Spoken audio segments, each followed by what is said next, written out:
All right, we're back with more right here on Pittsburgh CW. Bob Pompeani, Chris Mueller with you at 412-575-2600. Real quick, Chris, we saw in the last couple of days Fernando Tatis Jr. hit 3 home runs in the game. Ohtani is now at 25. Tonight, Schwarber hit another. I think he's 23 or 4.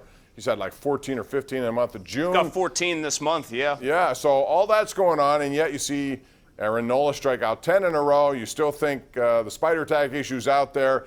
Right now, baseball, I don't know where this is all headed because it's, despite, the home runs, some pitchers are still lights out.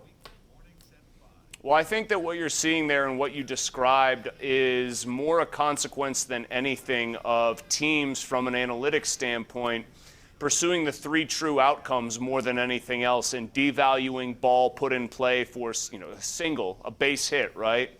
Teams want home runs and walks on offense. That's the best way to conjure up quick, crooked numbers. Teams want to combat that by teaching their pitchers how best to strike out hitters who are all basically channeling Dave Kingman or Ricky Henderson or both in every one of their at-bats. Ohtani, by the way, I know this wasn't really the direction maybe you were headed here. Ohtani is a phenom. I mean, you want to talk about just something that is, I think, almost, it's because baseball doesn't do a good enough job of marketing these guys and because he's playing on the West Coast and just because I think baseball maybe is not as popular as it could be with the younger generation.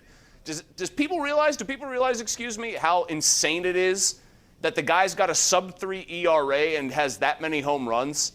I mean, this is literally, if you want to know what Babe Ruth was like watching him play and you didn't have a chance to talk to Ron Cook to find out firsthand from him, this is what it is. I mean, this is what it is. A guy who's this dominant in both facets is phenomenal. And it's crazy that he's doing all this and becoming this big of a star when, bar none, the best player in baseball happens to be on his team, albeit banged up this year. Yeah, Trout has been out. Those guys, that team out there has put a lot of money into players and hasn't gotten the kind of results that they needed. But finally, Ohtani is not with an injury, and that's good. And you see what exactly they were interested in when they brought him over here. Let's go to the lines, Chris. We have Dave in Banksville first up tonight. Hello, David. How are you?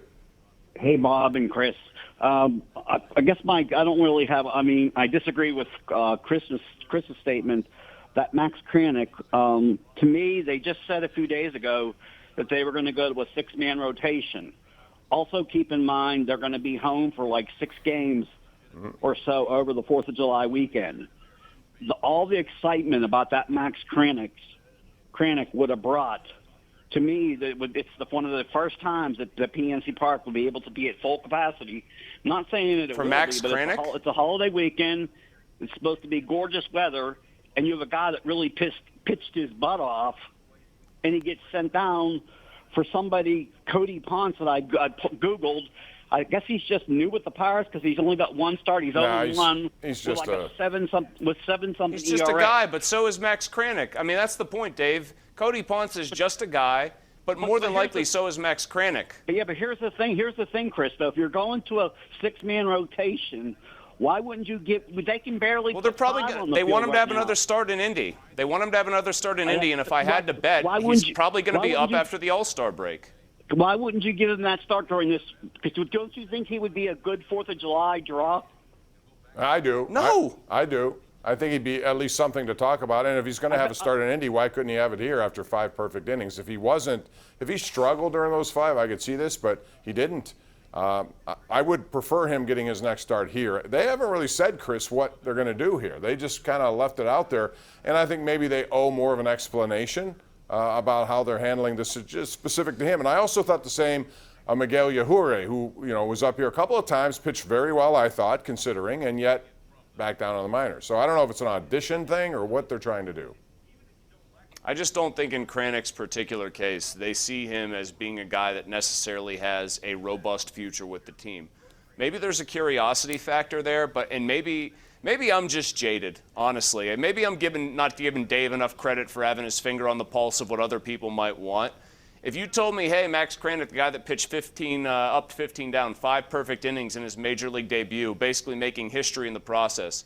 If you told me he was starting on a 4th of July weekend game, I don't know. I guess it wouldn't move the needle that much for me because I look at where they have him slotted in the organization and say, wow, it's a guy that caught lightning in a bottle for about an hour and a half. That's pretty cool, but that's probably all it is. Yeah, but I don't trust slotting where they are because I think a lot of those guys, he was an 11th round pick. I don't think anyone expected him to go through the minors as quickly as he did. He was pretty impressive at times, so they gave him a shot. Anyway, we'll see how that goes.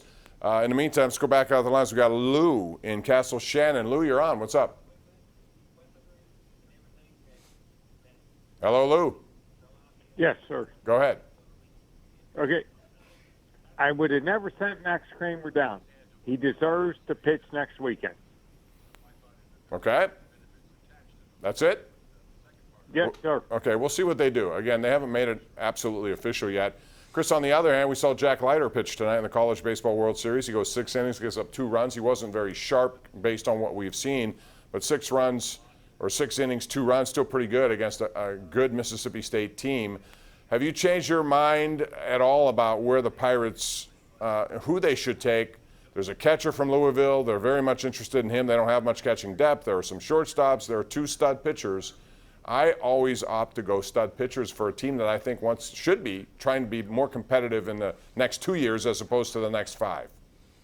Well, truth be told, I mean, I keep reading these prospect lists or these draft lists, and nobody has Leiter or Rocker near the top of their board anymore in those top 2-3 picks, it seems. They've slipped out to that 5 to 7 range. So I know we all sort of mentally and emotionally got pot committed to one of those guys being a Pittsburgh Pirate, but it doesn't seem like that's going to happen. Henry Davis is the catcher, I believe, from Louisville. Mm-hmm. I know Keith Law was on the PM team last week when I was out taking a soiree on the golf course. Pony decided to interview Keith Law. He said Davis is the best player in this class. The thing I'm a little skeptical of, Bob, and I don't know if you are, if other people are, because I haven't seen that much outrage about it, certainly not as much as there is about Max Kranick being sent back down, is this idea that the Pirates are going to try to get a more signable guy for that top pick in the service of the idea that they're going to spend more money on maybe more premium type of guys with later picks. I don't know. This is, again, an unfair way to judge that sort of behavior, and maybe it's the right move if you feel like they need to infuse as much talent as possible and not one pure high-end guy. Do you remember the last time the Pirates made a concerted effort, Bob, to have we're going to spread the wealth draft before the draft actually had slotting values assigned? Well, can you tell me the year? Because I remember it very clearly. Was Brian Bullington the pick that they ended up with? No. Oh, no. No, much more recently. This was Neil Huntington's second draft when he took Tony Sanchez fourth overall. The catcher, right. And he wasn't slotted until like 25th or 26th? Yeah, do you know who went 25th or 26th in that draft? Do you want me to tell you? Tell me. His name is Mike Trout, and he loves the weather. Yeah. Sanchez was one of those picks. I remember Daniel Moscos. I had questions about that pick. There are a lot of picks. I hope that was a different thing, though. I know, but I hope they don't employ this signability thing. That's not what this is supposed to be about. It's about you stink. You have the number 1 overall pick. Take the best player that you can get, and not worry about spreading the wealth of money. I don't agree with that at all. We'll see what other people say as we go to break here. It's time for our Tri-State Office Furniture Tweet of the Night, and this comes to us from Pittsburgh Sports History on Twitter. Interesting tweet to follow there, and they talked about 10 years ago. The Penguins offered Jaromir Jagr a 1-year deal. I remember this vividly. Mario Lemieux really wanted him back. I thought they had him back, and he ends up, of all things, going to Philadelphia. We'll talk more about that. We'll talk more about Pirates situation with you. It's 412-575-2600. We're right here live on Pittsburgh CW.